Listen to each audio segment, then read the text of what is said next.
Sama dengan Rasulullah. Dia utusan Allah. Mana membuktikan?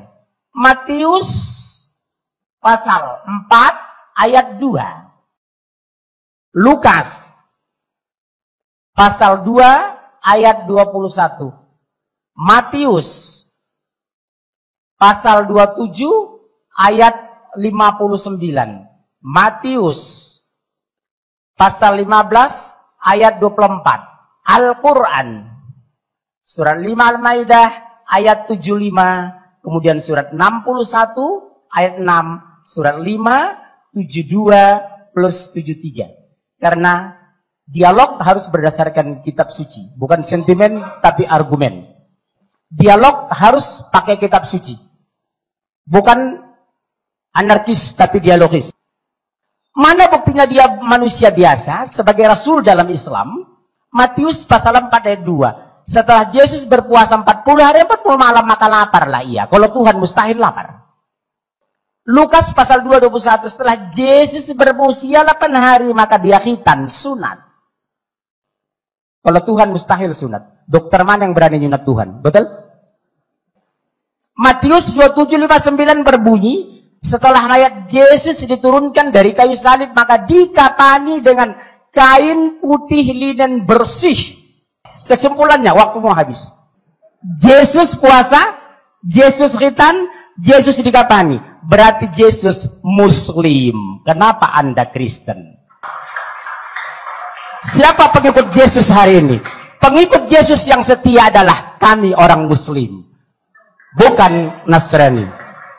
Al-Quran surat 5 ayat 75 berbunyi, sesungguhnya Isa putra Maryam hanyalah seorang rasul. Kenapa Allah mengklarifikasi ini? Karena jelas secara literal dan tekstual Taurat, Injil, Al-Quran, Yesus adalah Nabi. Beliau menunjukkan bahwa Yesus itu hanya manusia biasa. Dan akhirnya nanti beliau menyimpulkan bahwa Yesus itu adalah seorang Muslim. Mengapa Anda menjadi orang Kristen? Kami yang benar-benar mengikuti Yesus itu, kami yang benar mengikuti pola dan cara hidup Yesus, itu yang ingin ditandaskan oleh Ustadz Munsir Situmorang. Saudaraku, ayat-ayat yang ditunjukkan tidak ada yang salah, tapi konteks pengertian pemahaman dia dalam membahas sesuatu itu salah kaprah, tidak tepat sasaran, alias meleset. Beliau mengutip Matius 4 ayat yang kedua. Setelah berpuasa 40 hari 40 malam maka laparlah Yesus. Beliau mengatakan Yesus itu berpuasa dan lapar. Mustahil Tuhan lapar, katanya. Yang kedua, beliau kembali mengutip dalam Lukas pasal 2 ayat 21. Setelah genap umurnya 8 hari maka Yesus pun disunat. Dokter mana yang berani menyunat Tuhan, katanya. Saudaraku yang dikasihi oleh Tuhan. Yang ketiga, dari Matius pasal 27 ayat 59. Dan Yusuf pun mengambil mayat itu, mengapaninya dengan kain lenan yang putih bersih. Beliau menyimpulkan bahwa Yesus itu hanya manusia biasa, utusan Allah, dan kesimpulannya Yesus adalah seorang Muslim. Bagaimana bisa menyimpulkan dengan cara mencocok-cocokkan seperti itu? Perlu saya sampaikan kepada setiap kita, kisah mengenai Yesus sudah ada sejak abad pertama. Nah, yang diyakini, dimengerti dan dipahami oleh Ustadz Munsir Situmorang itu baru hadir abad ke-6, abad ke-7. Bagaimana mungkin menyimpulkan Yesus seorang Muslim berdasarkan informasi yang didapat dari abad ke-6, abad ke-7?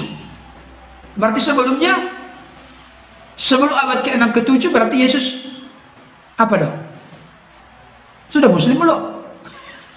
Saudaraku, ini pengertian yang terbalik, pengertian yang salah kaprah. Ya memang Saudara-saudara kita yang Islam itu memang ada puasa. Ya, 30 hari 1 bulan penuh. Bulan Ramadan. Itu yang diyakini dan dipahami mereka sesuai dengan agama dan kitab suci mereka.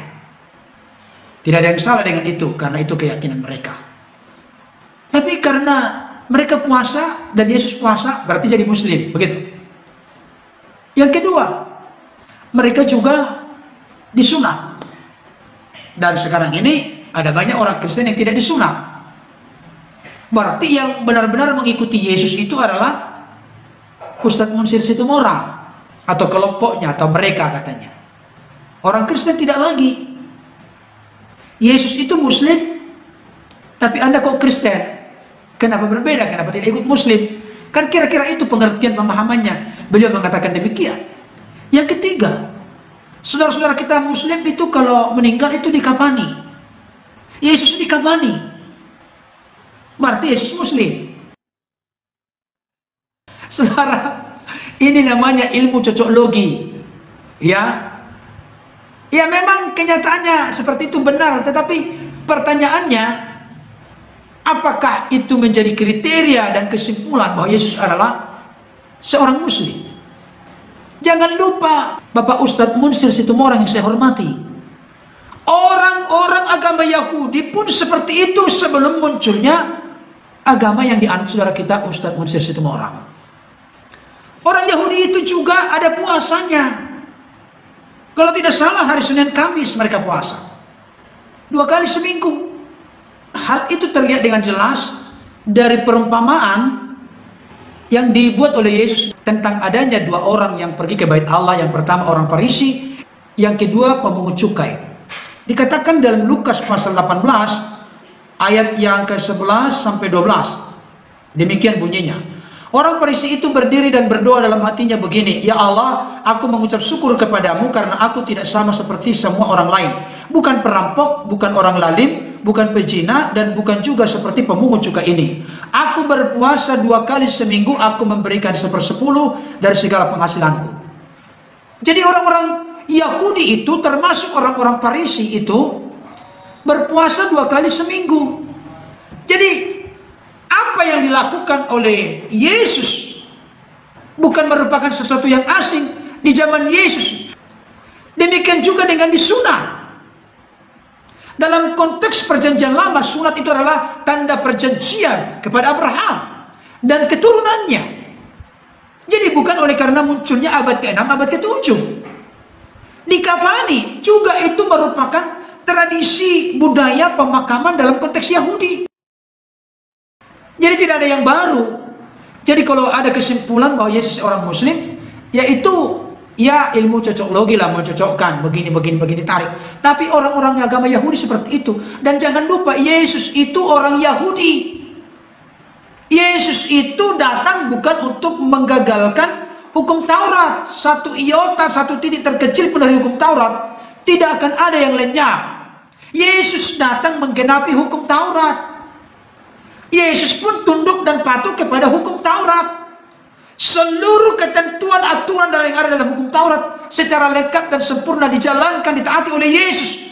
Sampai dikatakan dia taat sampai taat mati di kayu salib. Untuk menebus manusia dari dosa pemberontakan, dosa ketidaktaatan. Itu terjadi di dalam Kejadian pasal 2, 16, 17. Tuhan memberikan perintah kepada Adam sebagai manusia pertama, janganlah engkau memakan buah pohon pengetahuan yang baik dan jahat yang ada di tengah taman itu. Pada hari engkau memakannya kamu pasti mati. Ternyata Hawa dan Adam melanggar itu. Berarti dosa itu adalah pelanggaran adanya pemberontakan dan ketidaktaatan. Adam pertama sudah gagal, maka datanglah Adam terakhir. Adam terakhir itu adalah Yesus Kristus.